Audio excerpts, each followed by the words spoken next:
Ooh. Okay. We're on. Oh, but what do I want to do?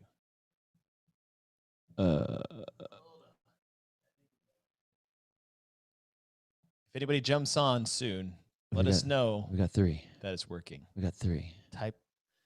Say hello. Bark twice if you're in Milwaukee. Bark like a dog. Roof, roof. A big dog. Roof, roof.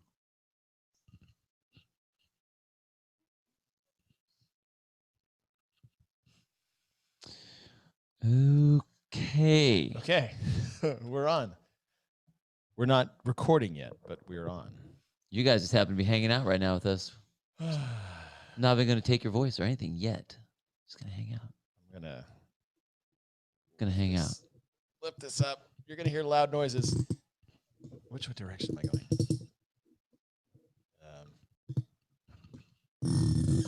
Whoa. I know. That's loud. I apologize. Whoa. All right. We have someone. We have response. Oh. What? Meow like a cat. Okay. Okay. So those of you guys that are listening, my computer is too far away for me to type anything, but I will get to your questions or concerns as often as possible. However, my eyesight isn't as good as it used to be. And Bill's closer, but his eyesight's even worse than I'm mine. bad close. I'm good far away, so I'm good. If you guys see me reach in, it's because I'm trying to read what you guys are writing. It's all right. I'll tell them what it says. I can read from here. Okay. So this is going to be a review preview.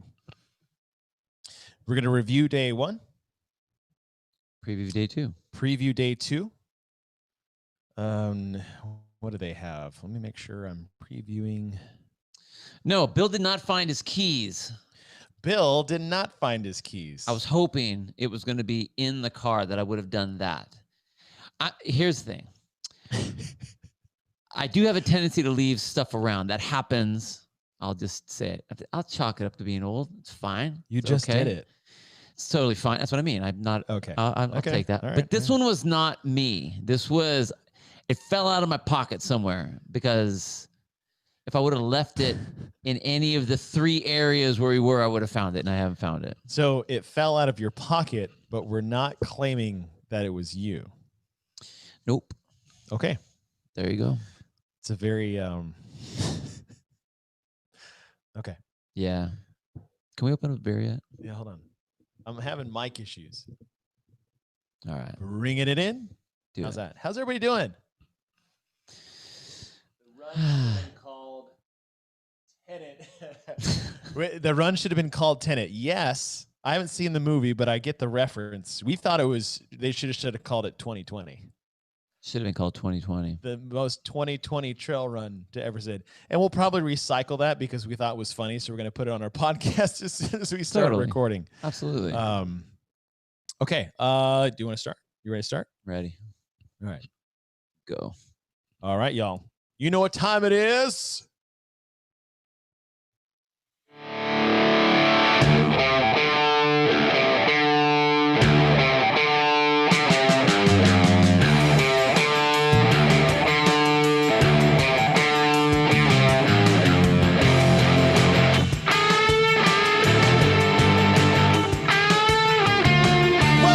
To get with the programming, I'm Chase Ingram. I'm Captain America. And along with me is Bill Grumler. Wolverine. And we just finished day number 1 of the 2020 CrossFit Games, of which we got to broadcast together again. Oh, man, I'll tell you what. I was telling Sean this exact same thing. It felt like your favorite warm blanket from when you were a kid, and you come back home to visit like after college or something like that, and your mom pulls it out, you find it, you pull it on, you're like, it just feels so good. Honestly, that's just Sean's voice in general. Well, that's true.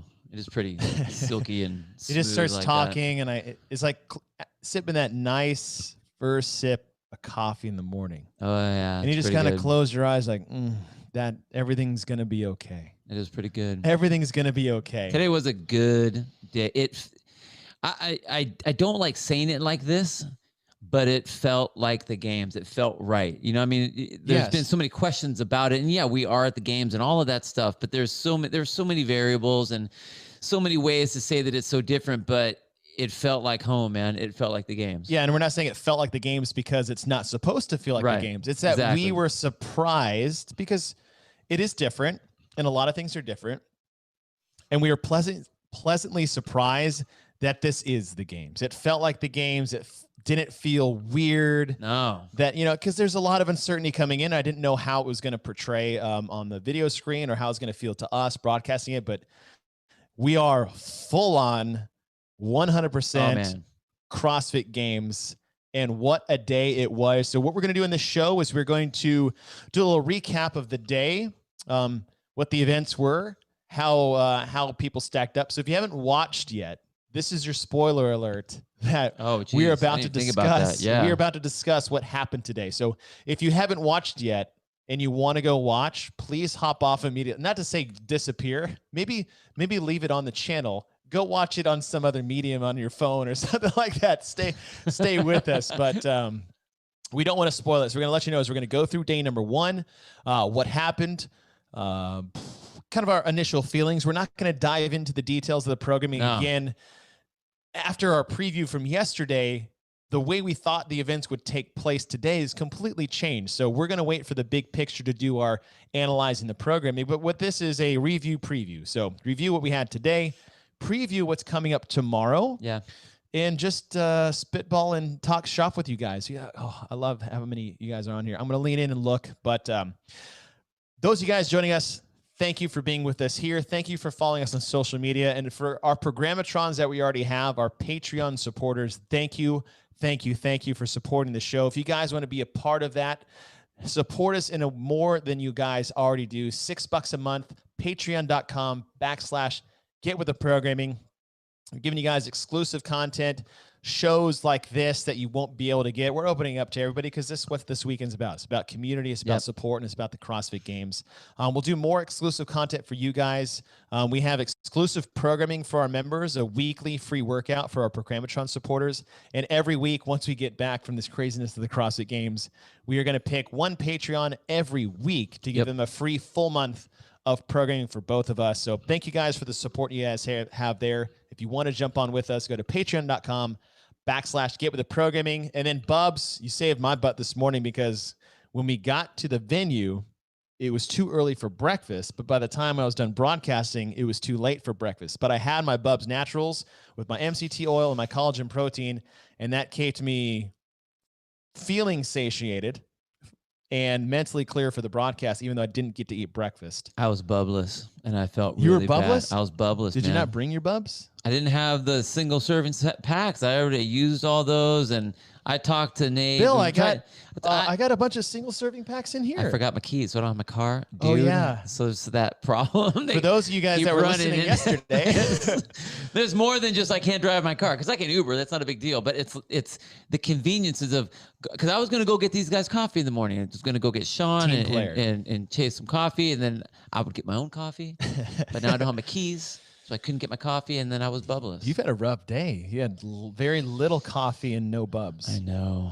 It's bad. I have extra single servings here. Okay. So you can borrow my Bubs. You can give a buddy a Bubs. Yeah, if you guys want to give a buddy a Bubs, give yourself a Bubs. Go to getwiththeprogram, or not getwiththeprogram.com. we don't sell this. Go to bubsnaturals.com. Use the code GETWITH20 for 20% off your Bubs Natural orders. Not your first one, not only your second one. Every single time you guys go there and order it and get on that with us. So we are here to discuss day number 1. We'll preview day number 2, but first and foremost, that's right, we don't lie on this show. We're very open and very honest. We drink our 2 Stellas after every night, and instead of doing our roundtable recap at the restaurant, that's right, because we're two different places now, and restaurants aren't even open in the hotels. Not in California, so we can't do that here. So we're doing our roundtable post-event discussion with our 2 Stellas with you guys. And we don't have any bottle openers, so we're using the table. For those of you guys listening, we're about to open it. For those of you guys watching, I have pressure because I haven't missed yet. There you go. Yahtzee. Oh, how do I do this? Go to my microphone. You guys hear that? Clink, Oh, we clinkety, touched the end of our clinkety. bottles together. All right. Sorry, that was a radio drinking pause. It probably sounded weird on the podcast. It didn't. It didn't end. But I was having a sip of my wonderful Stella. So, recap. Day number 1.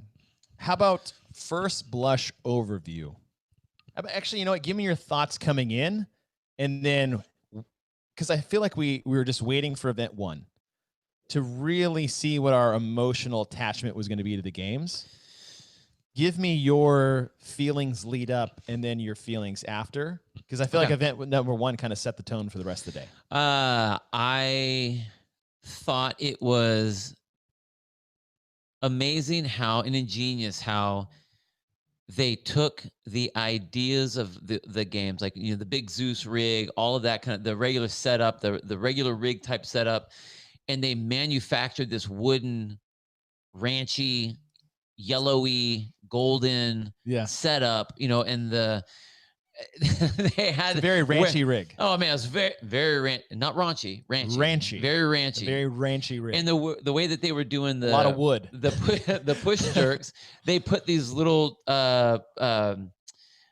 AstroTurf mats out on the ground, and that's what they would do the work on. So they would have to roll their bars through the dirt and then put it up and go over top. So I'm from that start in watching everyone go and being able to hear everybody. Yes. This is the first time ever that you could hear the athletes moan, groan, strain, breathe heavy, because, you know, usually there'd be the crowd, there'd be the music, there'd be the MCs out on the floor, there'd be us talking, and the cameras were right on the athletes, so you could hear everything. And I will say this, from that moment, it set the tone, and I was like, oh shit, it's on. Yeah. Like, it's on. It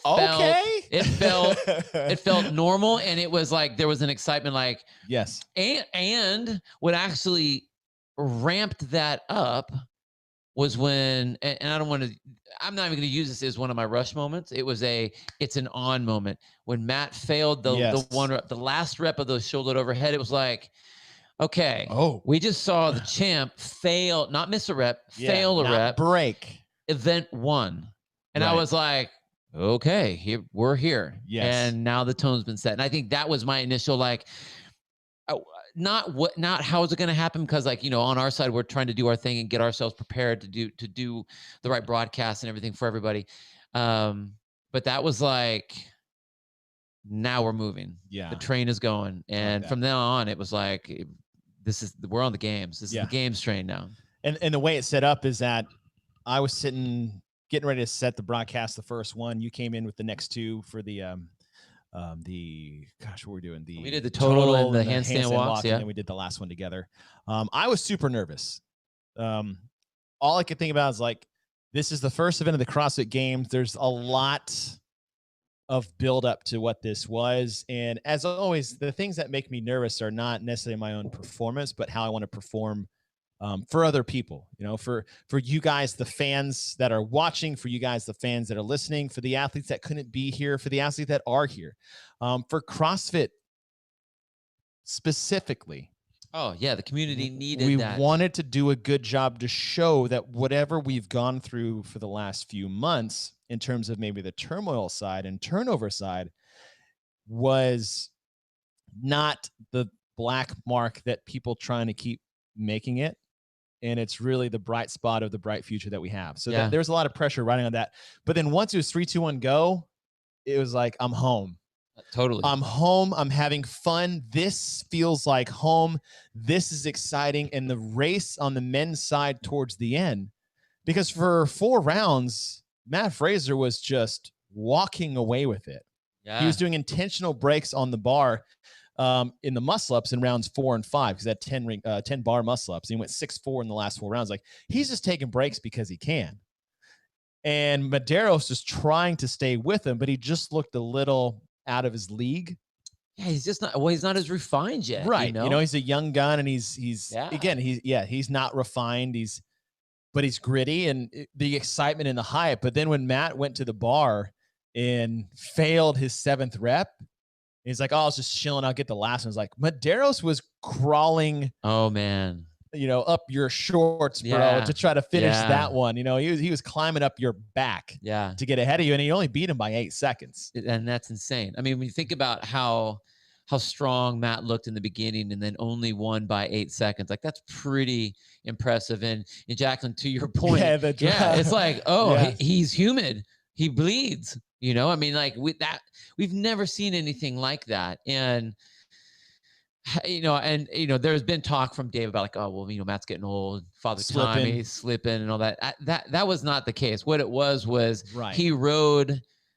He knows his body so well that he rode the line right up to the last rep.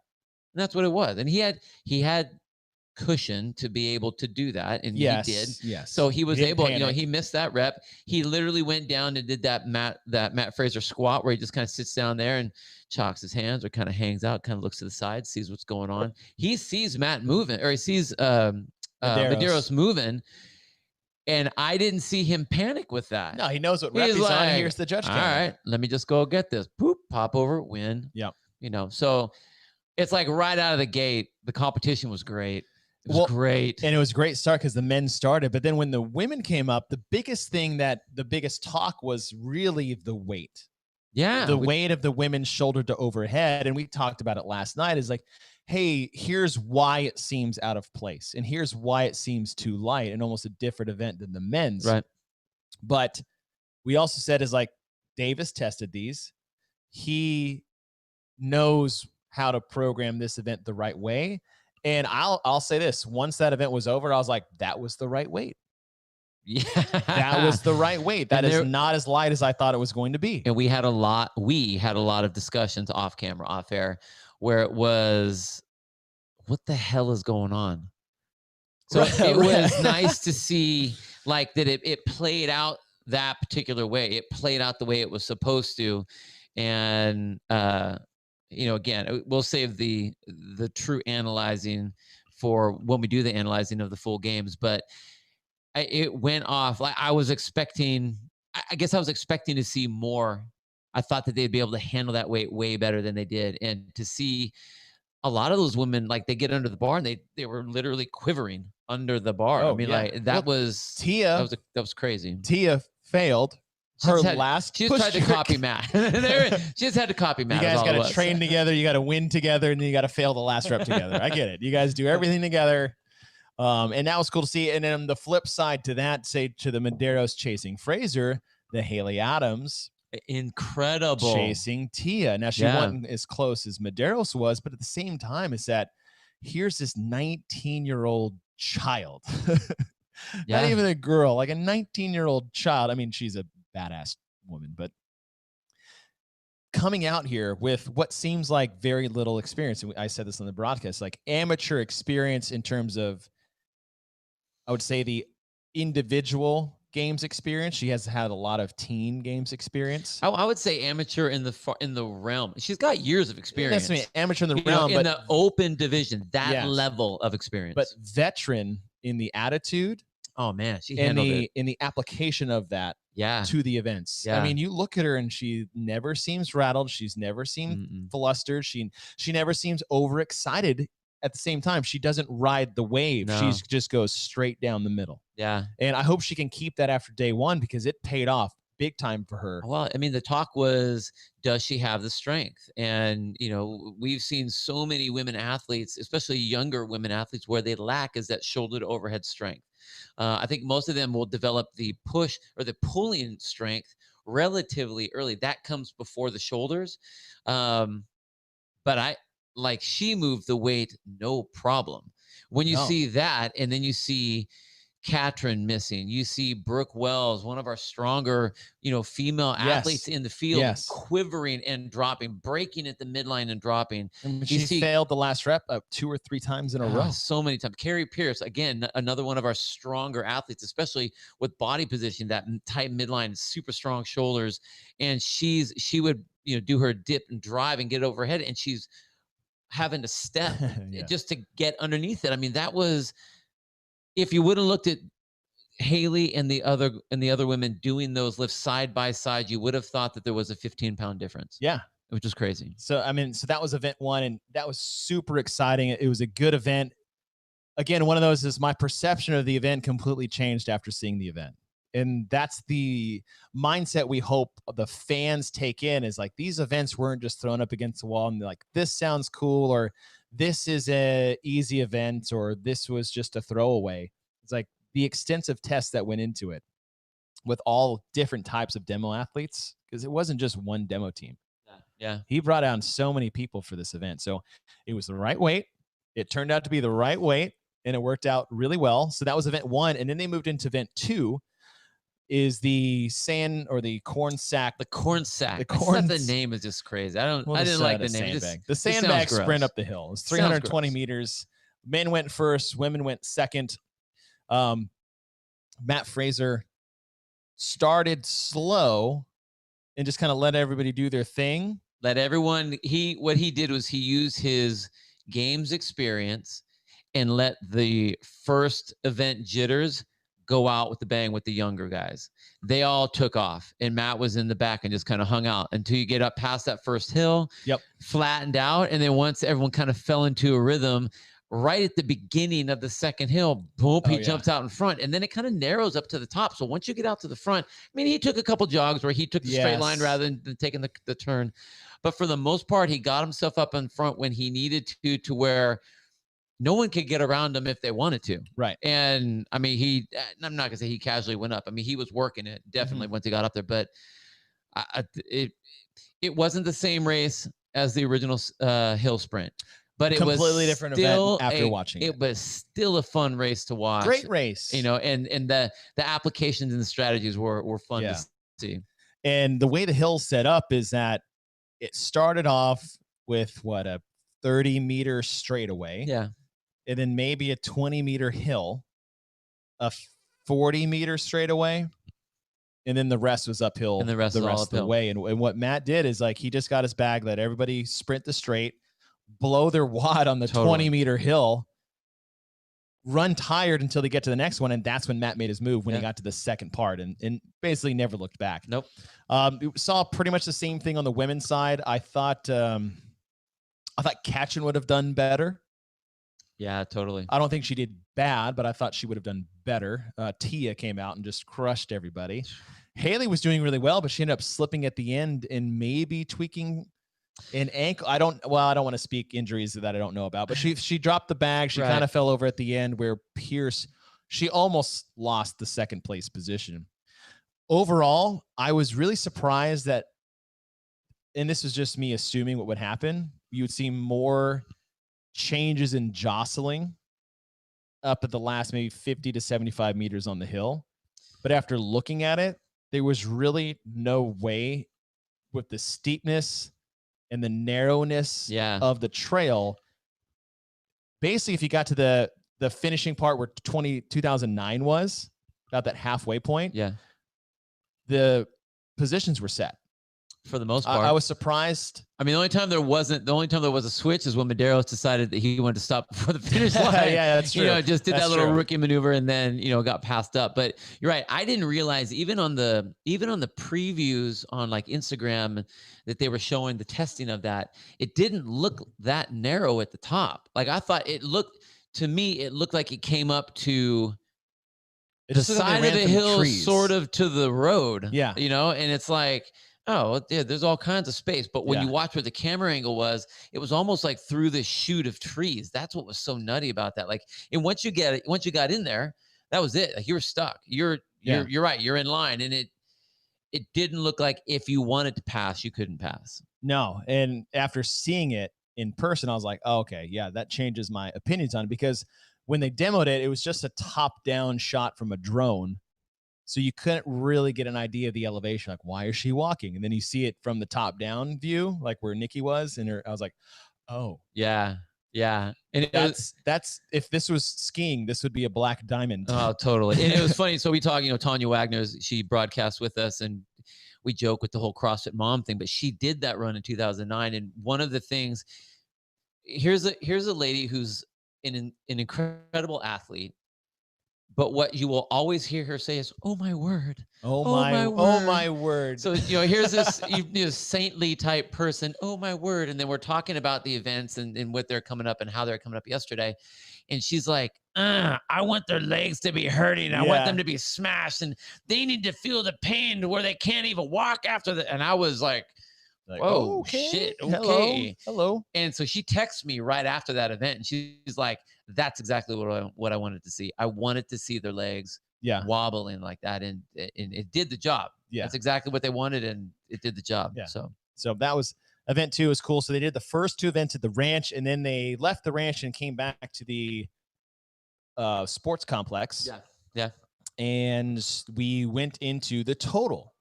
And the way they did the CrossFit total was a 100 max back squat, strict press, deadlift, but they had 3 attempts only, and they went every 45 seconds. yeah. But the way they set it up is that they took your placing finish up into that point and put you last to first. So if you were last coming in, you went first. And so that benefited those that were doing well so far. So if, Right. for example, Tia went last, she could pick and choose her weights based off what everybody else did for the total. And coming in, I feel like this is kind of the theme for the day for me. I was like, okay, CrossFit total. This is the 3rd time we're doing it. This Yeah. is the first three-peat event we've ever had at the CrossFit Games. It's like, I would have liked to seen different movements, but once it took place and we started seeing way more gaming than we thought, because in 2016, it was just a mass Right. group of people. Nobody knew what they were at, but now there was a gaming involved because you had And their coaches on were the there. sideline, and they're Yeah. like, she did this, here's your total, you need to do this in the 3rd rep or the 2nd rep, or here's your jumps. And this event was way more exciting than I was anticipating. Yeah. And I think it was because of that gaming. And, a lot of these athletes were either very close in weights, based on how they've done, whether they did the 2018 games and they had that total there, or it was important. It was an important event for them, i.e., Brooke Wells had to have a good event because she didn't, but this is a place where she could Right. excel. Or if you were Katrin or Haley Adams, what are you going to do knowing that you are not one of the stronger athletes in the field? So are you going to we talked about this, are you going to be a hero and try to make something happen, risking the chances of getting injured if you're Katrin? Or do you even have the ability to hang with the group at all, Haley? So there were a lot of things that were going on there with, especially the ladies. But then even the guys too, like, Justin Medeiros, super big back squats, really good deadlift, terrible shouldered overhead. Yeah, it's pretty wild. I'm sorry, I'm not good at shouldered overhead. I can lift what he lifted. Yeah. And I was like, oh, okay, that I was not expecting that. I wasn't expecting it either. And before we go, I want to say hi to people who are saying hi. Oh yeah. Jacqueline, Emily, Melody, Muhammad, what's up? We have someone from Portugal on here too already. Oh shit, that's Yeah. awesome. Hey guys. What I liked was it came down to the deadlift between 2 athletes. Actually, on the men's side, it was 2 athletes. On the women's side, it was 2 sets of 2 athletes. Yeah. Yeah. And it was Jeffrey Adler versus Matt Fraser. And Fraser won the back squat. Not one. It was still cumulative, but he had the heaviest back squat, the heaviest strict press. But then Adler came out and just dominated the deadlifts. Smashed. And I don't know this is what happened for sure. But from what I saw, Adler, who's Canadian and French Canadian, was lifting first, where Yeah. Matt was lifting last. And so the advantage was Matt. No, totally. Matt knew, or what Lisa was supposed to know, what Adler's weights were. But Adler, even though they're displayed, right? So even Adler was yelling out all his weights to his coach in French. Right. Because he speaks French, right? He's French Canadian. And so no one really could understand what the weights back and forth is. Now, that only goes so far because at the front, they flip over the weight that you hit. Right. Not necessarily the weight that you're going to do. It's what you successfully did. That being said, is they put his weight up on the deadlift. So it came down to the final deadlift. And when it went to Matt chose, I think I want to say Adler hit 563. something weird. Something 563s, 567, something like a that. weird number like that. Yeah. And then Matt had to, he was basically what, 35, 37 pounds away. And Matt went up to 435 and deadlifted. Well, when the event was over, Adler beat him by 8 pounds. Yeah. 8 pounds, only 8 pounds, or, you know, for those of you guys overseas, less than 4 kilos. Right. Which, when you saw Matt do the deadlift, you know, by what it looked like, he could have done 445. He could have easily done 10 more pounds than he did. And it looked like to me that Matt pulled that, thought that he had won. Well, he made the look. Yeah. In fact, I think Adler thought he lost too. Because Adler, okay. If you go back and watch this after the last lift, you see Matt look over at Adler, and Adler kind of raises his shaker bottle like, "Oh, you got me." Yeah. But then you look at the end, and then Matt is actually talking with Adler's coach, Caroline. Yeah. Who's actually a friend of ours. Yeah. Doing the math. And then you see the moment where Matt finds out that he lost. I know. Which is a very... It's a little scary. It's a little scary. It's a little scary. And so I don't know what happened. I'm just calling it what I saw. Right. But I think there was a mathematical error between Matt's coaches and what the number he should have hit. Now, did he need to win? No, he's leading by like 250 points at the moment. Does Matt want to win every single event that he does? You damn right he does. And does he want to lose by 8 pounds when he know he could have done 10? No. Right. So I think that was not a happy Matt. No, but he rode with it though. I think he realized the game, and it was fun to see that. Yeah, a little joshing back and forth. And this was one of the discussions that a lot of people have had. And first off, dude, Indonesia, wow. Cool. You know, NYC, very cool. Nice to see you guys. Matt being an engineer. Now, Matt's job isn't to do the math. Matt's job is to lift the weights. Lift the weight. He's relying on his coaches to do the math. So, yes, he's an engineer. However, that's not his job at the moment. He's a CrossFitter. Right. Now, one of the things that we've seen, I've seen on other podcasts, whether it was Talking Elite Fitness or some of the stuff they've done at Morning Chalk Up, is Matt compared to the rest of the field. And so they would put like Matt head to head with these other people. And what I'm seeing so far is that Matt is being pushed. Yes, he's winning without a doubt, but he was pushed in the first event. He was pushed in this event. He was pushed in the last event, and he was pushed in the fourth event and pushed in the last event. So like the push is there, which is really exciting for me to see, because as an athlete, I cannot stand when someone is so good that no one can even touch them. Like, to me, it's a waste. It makes me angry that no one can even touch this person. That no one can, or no one tries to? Both. Okay. Because they can't, and then because they can't, they don't. I like the no one can part, because like I'm boring. I love seeing pure greatness. I love seeing the untouchable, and I love seeing like a dynasty. I've already seen it. I want to see someone take them down. Like what I want is, okay, you've been defined as the best of the best. We get it. Now, all of you other people that are way more fit than I am, and that have a shot at this, start swinging at the guy. Like, take your shot. What you have nothing to lose unless you're shooting for second. You guys should see Bill squirming in the stands when he watches these people compete or talk about it. Jeez. Anyway, okay, so that was the men's side. Yeah. Super exciting finish. Women's side, even better finish. We had the battle between Brooke and Tia. Awesome. And then the battle between Katrin and Haley.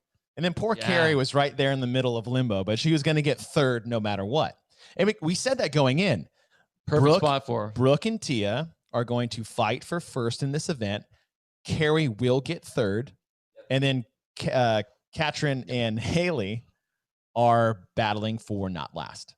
Yeah, and that was it's not battling for fourth, it's battling for not last, right, because of the way the points are. I mean, the point system has such a big role in this. And, and Sean has said it a whole bunch of times, in one event, you could have a swing of 85 points. Yes. And when you have these big drops between each of those places, it doesn't necessarily show exactly what it's supposed to look like on the paper, Okay, from New Zealand. Dude, New Zealand. If you guys are just jumping Colombia, on not that you're listening randomly to a mid podcast, but we're just saying hi to you guys from all over the world. This is cool. And Josh, because you retracted your message, I hope it wasn't anything bad. Go after yourselves. I'm sorry. That was aggressive. That was a good one. Bill is right. I like your comment. Thank you. Don't retract anything like that ever again. Keep putting those in there. There we go. Fun to watch them fall. Okay, so on the women's side, let's go Tia and Brooke first. Yeah. They neck and neck on the back squat. Tia just edged her out in the strict press, maybe by 3 pounds, but it came down to the deadlift again. Came down to that, yeah. And this was the same thing between Adler and Fraser, which is kind of weird. The parallels here is that Brooke was last coming in. She took last in the first 2 events, so she had the deadlift first. And she had deadlift 405 for her second lift and was 23 pounds total behind Tia. Yep. She threw on 432. Yeah. So jumped to 27 and pulled it. Yeah. And pulled the living shit out of it. I mean, she got to the mid thigh and she's going to miss. And she just jackhammered for what felt like an hour. Yeah. It was a long rep. And got it. Yeah. So that put her 4 pounds ahead of Something Tia. like that, yeah. Something like that. It's a couple. And then so Tia had to lift big at the end, and she did. So she got first. But it was really cool to see Brooke throw a haymaker. Yeah, totally. And it was I might get this or I might not haymaker. Well, in the face of her face from event 1 to her face in event 3, right? Completely, they were 2 different people. Yeah. And that's not something that you want to see as an athlete. Whether you are doing well or not well, you want to be kind of stone-faced or, present in the moment for what it is. But if you're showing that much emotion, if it's outward like that, I can only imagine on the inside how big it is. So that was cool. It was good to see her kind of spark back up into action. That was really cool. And then the second pairing between Katrin and Haley, what's up, Panama? What's up? This is awesome. Was again, it came down to the deadlift. The back squat, they were maybe 7 pounds apart. I think Katrin had a better strict press, but that last strict press was a little questionable. Yeah. There was a lot of English on it. Well, and I called that on our very first one. It's you have to be very. And now she wasn't bending her knees. She wasn't moving her torso, but there was this shoulder shrug push from the shoulder in. So if you can see me on the camera. Yeah, if you can see Bill on the camera. If you're listening, you're screwed. But it was there was a little bit more English on it visually than a pure just press from the shoulder. Now, did she break any rules in terms of what defines a strict press? Well, based off the mechanics of a strict press? Regardless of that, the judge let it go. The judge let it go. So, and that's the judgment call that they made. And she did the same thing every rep. Single one had that. So, yeah. And so there was 3 opportunities for the judge and the head judge to determine if that wasn't kosher, and they determined it was kosher. So it might have looked different than all the others. Totally. However, you have the best judges in the world with the best backup judges in the world with Dave Castro watching from the side, and they were cool with it. So it was a question, and we answered your question. Katrin and Haley came down to the last deadlift. Now, Katrin came in having a bad back this year. It's better, or Obviously. at least healed. Yeah. And she hit 275. Yeah. And Haley was behind. Haley was 12. Let me say this again. 9 pounds behind Katrin. And Katrin hit 275 and Haley had hit her. So she was now 9 pounds back. And then on the third round, Katrin made a big jump. Oh, huge. It was a really aggressive jump. Yeah. I didn't really understand the size of that jump. Missed. And so Haley had to at least lift 10 pounds more than she previously did to get it. And I think she jumped 17 pounds. Yeah. Which I was like, why are you doing that? Yeah. You just get what you need to win. Ended up getting it. So it was cool to see the youngster who's hailed as not the strong person. And, you know, she got fourth. She ended up getting it and getting fourth overall, and Katrin got fifth. But those were two fun things to watch. And so we moved from that to event 4. This was another one when it was announced, like 100-yard handstand walk sprint. And I was like, cool. We've seen this before. We have. However, I have been wrong 3 times. Well, I didn't think the same. Well, I thought the first event was cool. I was kind of wish-washy on the hill sprint. I was like, oh, okay, that'll be neat. That turned out okay. The total went way better and was way more fun to watch than I thought. So I was like, let's be a little reserved for this one. Because I've been telling everybody else to do that, I might as well practice what I preach. Totally. And the men went first. Yeah. And 3, 2, 1, go. And Matt Fraser takes all his angst from the CrossFit total and just sends it down the line, center lane. But as we saw coming off the CrossFit total, instead of Adler, we see Medeiros flying next to him. Now, Matt never came down except for maybe the last 10 yards. Right. Now, let's preface this by saying the way that they set up the rules for this is usually, for those of you guys that have done the Open or other CrossFit type events or competitions, they'll say if you're going to kick up for your handstand, your hands have to be behind the line that you're starting with, and then you can advance forward. Because the block distance is 5 feet. Because it's short distances, all of that type of stuff. And they would actually bring you back, you know, if a certain distance if you didn't complete a certain length.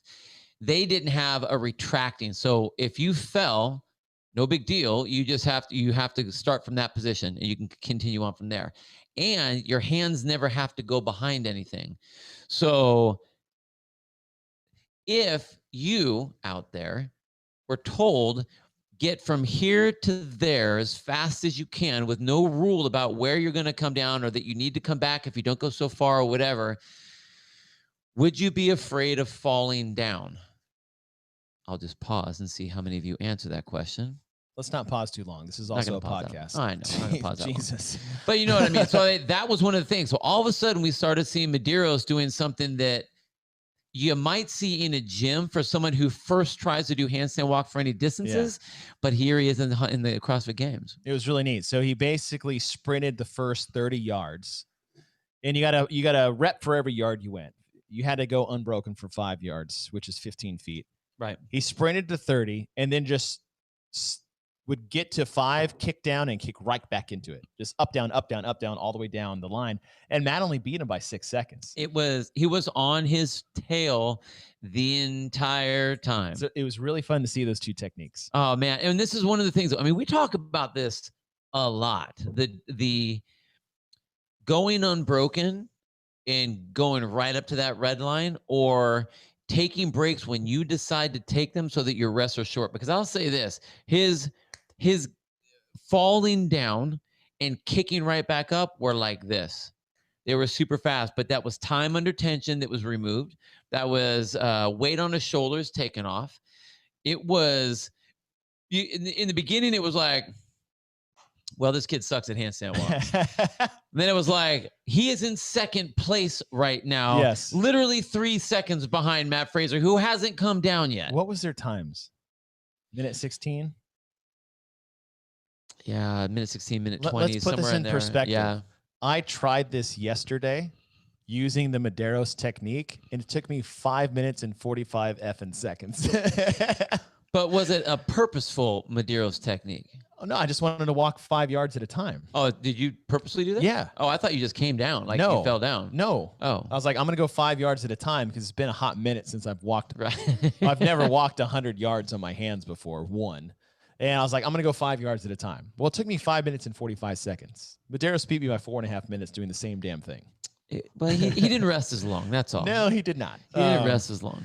So on the women's side, the race was really 4 women.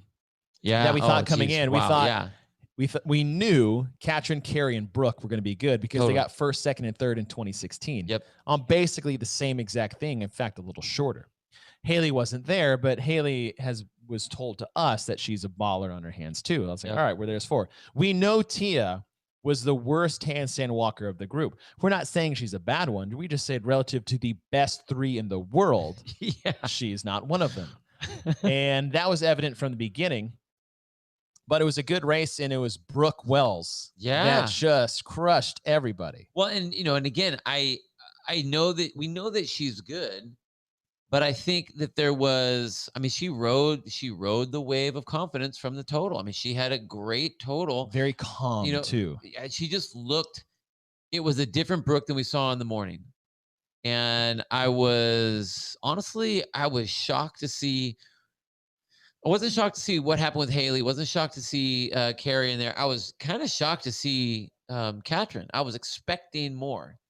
Yeah, Katrin did not have the event we thought she would. Not at all. I mean, here's a person that is always placed in the top two or three with winning handstand events whenever you have them. She wins the handstand hold in the last phase, comes out here and ends up fourth. Yeah. And that just didn't seem right to me. I couldn't figure out how that happened, but it was pretty awesome. Sport happens. I want to address something on here. They were talking about the strict press.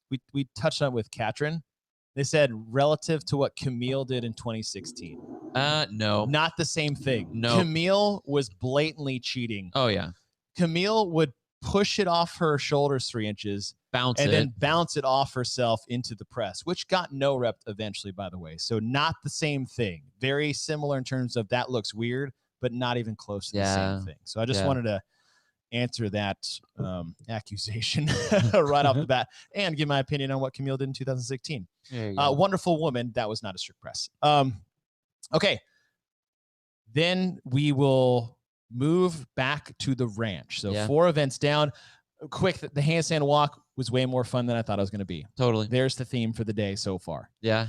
So we move to the ranch. We know they have an undisclosed distance trail run. It's already said that it's going to be a trail run. These athletes know, most of them were there in 2016, except for what? Adler, Medeiros, Haley. That's it. Yeah. So three of the 10. Yep. They've done trail runs every time they've gone to the ranch at multiple distances, and this one is undisclosed. And so they start, and the up and downs and the elevation and the twists and the turns and the treacherous trails and it's a hard trail to run. A very hard trail to run. Now, what we knew was that there was going to be a twist at the end. And what we saw the demo team do the day before was, again, if you guys haven't watched this yet, turn this off immediately and go watch the trail run. We'll give you 5 seconds. 5, 4, 3, 2, 1. Welcome back. Welcome back to the Get With The Program podcast. So we're going to talk about the 2020 trail run. Okay, I'll stop that. I know it's annoying. And so what the trick was, and this is the most Dave Castro to ever crack Castro at the Castro games, was you finish the trail run and guys crossed the finish line. And as soon as you did, Dave Castro went, turn around and go back. You are not done. You are halfway there. And the best part / the worst part was that Matt Fraser was in a foot race with Justin Medeiros for glory. And then when he got there, Dave was like, nah, bro, you're halfway. And the best part of all of it, got flipped off. Matt just flipped him off. He's made, go F yourself, bro. Because that's classic Castro. Castro screws with everybody, especially the games athletes. And Matt didn't believe him. He gave him the finger. Someone give me some water and hand me my gold medal for this event. No. I'm serious. Go back. And Medeiros is so tired and he's like, okay, yeah, I'll go back. Okay. So that was a really cool twist. And, there was a lot of talk coming in that these will be the hardest CrossFit games ever. And we just still don't know the full extent of what the schedule is and what some of the events are. And leading up to this, for the first 4 events, you're like, this is just the CrossFit games. It's no different than anything we ever saw. And even if you said this was a 6-mile trail run, okay, it's a 10K trail run. You're like, whatever. Yeah. They can do that. That twist, yet it's so simple, changed everything from the physical, mental, but the emotional. Yeah. Like, I can't imagine. And it's hard to put into words. And I was thinking about this during the broadcast. Here's what you guys can connect with. Imagine going to your gym and your coach is like, we're doing Fran today. and you're like, I'm going to PR today. I'm going to kill myself to do Fran, because that's how Fran's supposed to be done. And you do Fran, full on, sell out, and you know what that feels like. And as soon as you finish your last pull-up, your coach comes up and says, do it again. Yeah. Think about that for a second.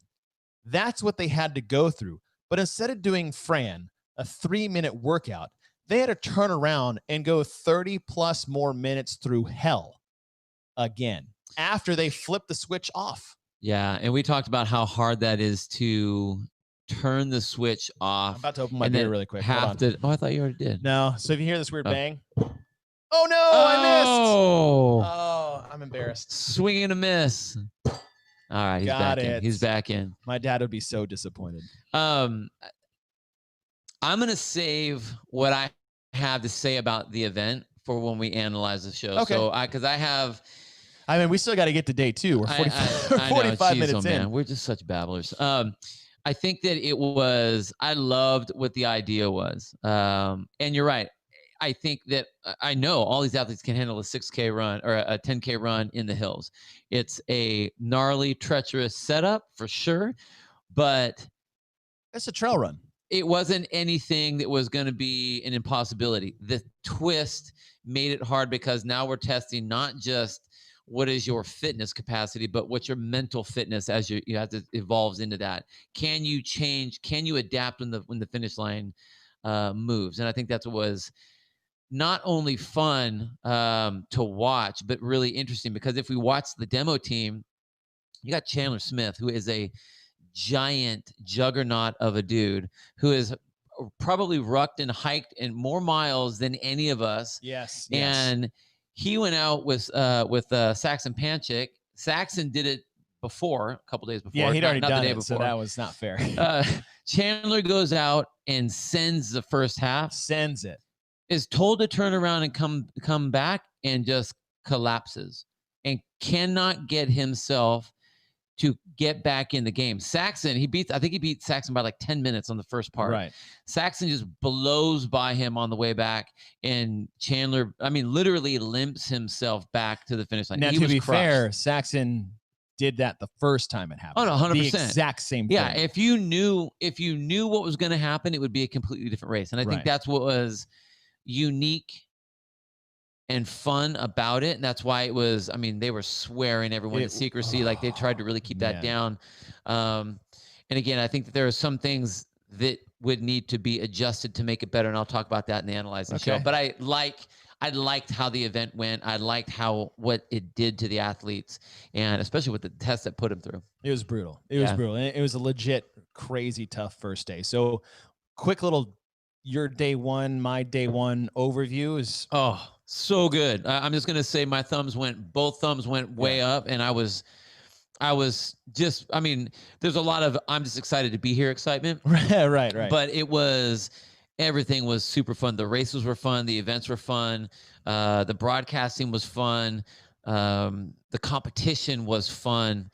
And it was everything you'd want it to be. I think we hit all of our bases where we said this on the broadcast. Like, you could almost legitimately say this is, 2007, which is a lot of it was based off of, is that you could legitimately take today and consider that whoever wins at the end of this day, you could call them the fittest on earth. We went really long. We did gymnastics. We did pure strength. We did a classic CrossFit workout. And we did that sprinty hill nastiness.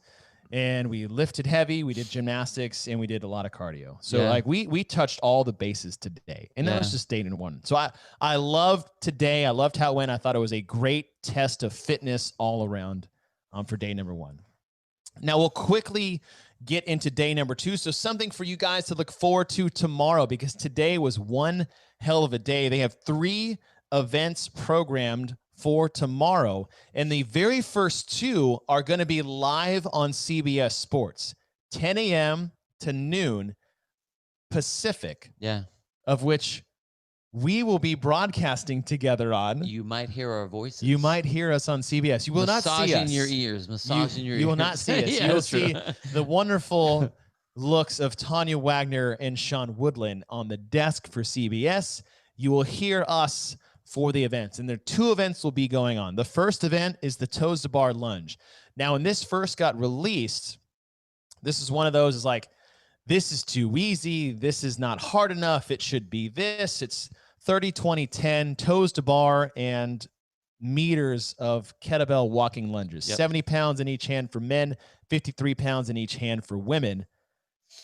Now, sticking to what I've been telling myself, I'm going to let this unfold I think that's in smart. terms of how this goes, as well as how these athletes are going to feel waking up tomorrow, because I feel like they're going to wake up with soreness different than they've ever experienced in their life after that trail run today and the culmination of what day number 1 was. So yeah, I'm actually very excited to see how that event goes, because I think it's going to be a nasty race. I think anyone can win it. Yeah. If they want to. Yeah. Because everyone should be able to go, like I said, everyone should be able to go unbroken on the lunges and the kettlebells. And then it just comes down to really, if fitness is even across the board and mentality is even across the board, and it's the fight. Who wants to fight for it more? Both the men and the women's side. So I'm really looking forward to that. And then the second event is the speed snatch ladder. It's going to be so fun. It's going to be everybody so loves fun. those events. Like every time they're put out, doesn't matter how they're put out, the crowds love them. Now, granted, there are no crowds there, but we will be bringing it to you guys. But you guys are the crowds. You guys are the crowd. Watch on CBS. The more people watch on CBS, the more CBS wants you guys to watch. Yes. Right? So if you guys watch on CBS, they will want more of this, of which we will be on CBS more. So it's going to be 5 athletes run through 3 bars, 4 athletes run through 3 bars, and then the final 3 athletes, and then you find your winner. Yep. Yeah, it'll be fun. But the weights, they're heavy. They're heavy. But what's interesting is and if you go back and watch the women's weights are too. The way that they have them, you go back and listen to Adrian Bosman, and he'll discuss this on one of the Instagram stories. Oh yes, they've been previewing the events. Yeah, so he talks about the differences in the men's weight versus the women's weight and how they came about those weights. So it was. I'm anxious to see how it unfolds again with the testing that they did. We saw what it looked like for the push jerk and the reloaded event, the event number 1. And I really think that it will be interesting to see what they do here. Either it continues all the way through from weights, like it continues up, or it repeats the last weight to the first weight based on whether you're a male or female. So I think that's going to be interesting to see if it plays out the correct way or not. That's what I want to see. Okay. I like that. And it's a speed snatch ladder. It's going to be fun. It's going to be exciting. It's going to be super fun. Going to be super fun. That will also be the second event on CBS. So there'll be 2 events. That'll be the toes to bar 1 and the snatch 1. Again, me and Bill will be broadcasting that. Sean Woodland and Tanya will be running the desk. So you see all 4 of us for that 2-hour live spot on CBS Sports. And then we come to the bike repeater. Yeah. The bike repeater, if those of you guys don't know, is that it's 10 rounds for time, 440-meter bike sprint. Now, a legit bike, not an assault bike or a C2 bike. They're biking down and going around a pylon. Like a mountain bike. And then coming back and doing 1 legless rope climb to 15 feet. Now, what this is off of is that regional event from 2014, which was a sprint across the floor, legless rope climb and sprint back, and you would move your pylon every single round, so the length that you were the length that you were running was increasing a little bit. But I think I think what they said was rig down. Yeah, I think what they said was 10 rounds of like 100 feet or 20 meters or something like that. In a legless rope climb. Yeah. But that distance would expand as you kind of win. So I'm really anxious to see how this one plays out. We saw them riding the bikes. So the test runs. There'll be some interesting little things that people will have to do that I think tune into the show tomorrow so you can find out what we talk about. Then we'll analyze it for sure. But I think that's going to be it's guaranteed that no one has attempted this in training, which is what I love. That's what I love about the games is you should be testing your fitness in a way that you never got a chance to test it before. I agree. And it's cool.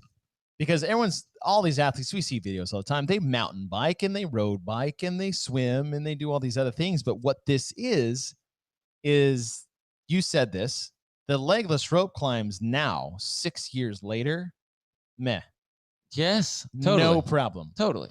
But how many times have these guys dead sprinted out and back on a mountain bike on grass? On grass, yeah. Because what the grass is going to do, it's really going to, you can't coast. No. It slows you down so fast. Think of it as if you rode in sand, not quite as dramatic as that. Right. But it's going to slow you down. So these athletes are going to have a pace on a bike that they probably have never done for this short amount of distance multiple times in a row. So I'm curious to see, and the turns are tight. They're tight. Hairpin turns. Tight. Very tight. So it's going to be a really cool day. I'm actually now looking forward to the toes to bar one. I'll admit I wasn't blown away by the programming for that and the way it was tested. I'm like, yeah, okay, they go unbroken and they go as fast as they can. It'd be like watching Fran again. Right. I'm like, I've seen this. They're all going to go unbroken. They're all going to fast, and the shortest person wins. Right. Right. But after how today played out, I'm very excited to watch it. I'm very excited to broadcast it. I'm so excited we'll be on CBS.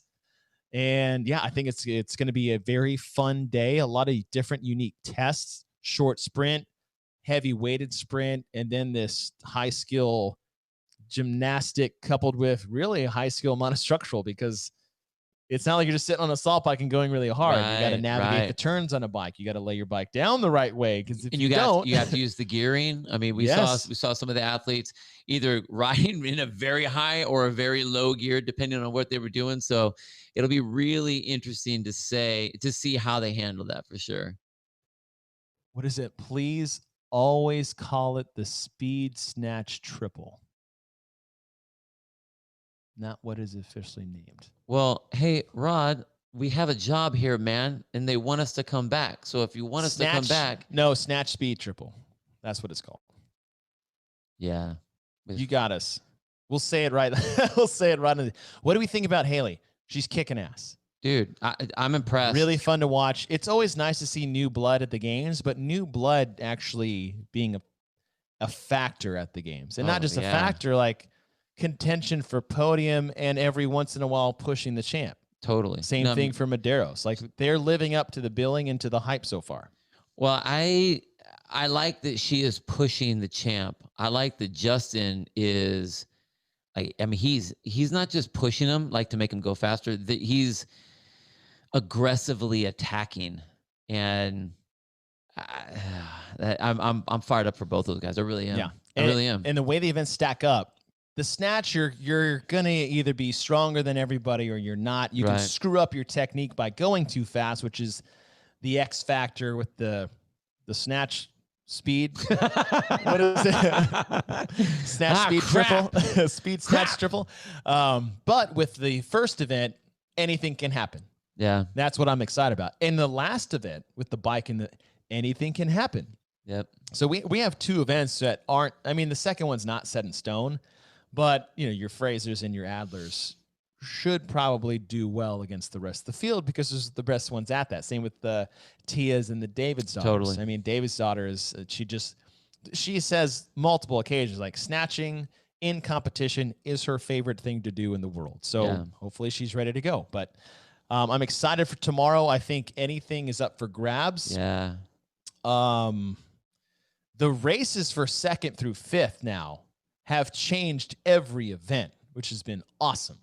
It's been so good. Matt is decimating the field, but Tia, as dominated as she had started, 3 wins in a row with a 5th and a 3rd at the end, is only 85 points up. Right. And the way the scoring system works is nothing. Yeah. It's nothing.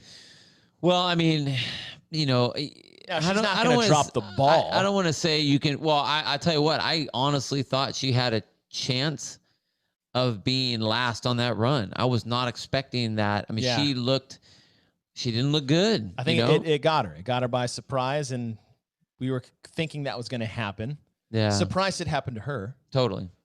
But again, it's going to be a bounce back day for a lot of athletes. It's going to be an exciting day for us and an exciting day for you guys. So Thank you guys for rolling with us on YouTube. Thank you guys for listening to us on our podcast platforms. And I'm excited for day number 2. If it's half as fun as day number 1, it's going to be a great day. Well, I think it's going to be twice as good as day number 1. So I'm an optimist. We're in it. Hopefully everybody come on with us. Hopefully we got all you guys on board after the coverage of today, after the competition of today, and we are excited for tomorrow. Again, we'll be on CBS starting at 10 a.m.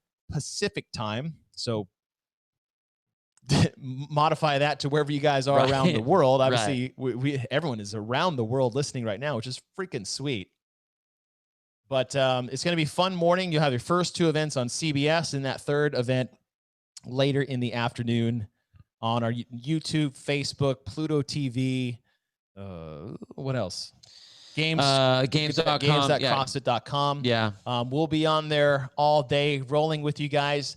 Thank you guys for joining us on YouTube Live. Thank you guys for listening to us on our podcast. If you guys love it and you want to support us more, go to patreon.com/getwiththeprogramming. And as we said, cheers to you guys. Cheers to you, sir. Cheers to you, my friend. And thank you guys for joining us. We will see you tomorrow on CBS.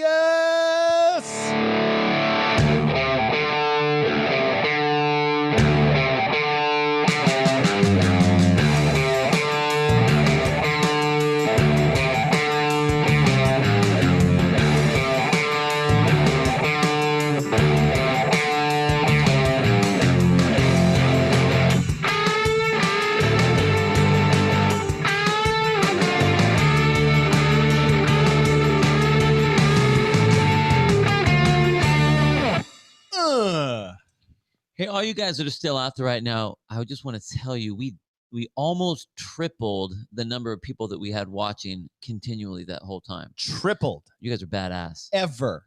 Awesome. You guys. That was awesome. Freaking rock. Seriously. Not just seriously. Seriously. Like, that means a lot. It means a lot. You guys want to listen to us flap our gums for more. We've been doing this shit all day. You guys want to keep listening to us on YouTube? You guys are nuts. You guys are awesome. You guys are nuts. We will see you guys tomorrow. Okay. Yeah. So basically what we do is when we finish the broadcast, we got a few meetings, we eat dinner, and we try to get back on this about as soon as we can. Follow us on Instagram, getwith_the programming. We'll let you guys know when we'll be coming on live, what we have coming up. So if you guys want to get up-to-date information, follow that. Subscribe on our podcast to get up-to-dates when these episodes get uploaded. Also, make sure you're following me and Chase individually, because we did a Facebook or a Instagram live to kind of announce that we were doing that. So follow that. Make sure you let people know about that. And then What's we can yours? get you guys on there. Say yours. At Bill Grundler. At Chase_Ingram. Boom. Boom. Done. Bam. There you go. Thank you guys. All right, guys. Hey, love y'all. As I lean in to make it weird to turn this off. Bye.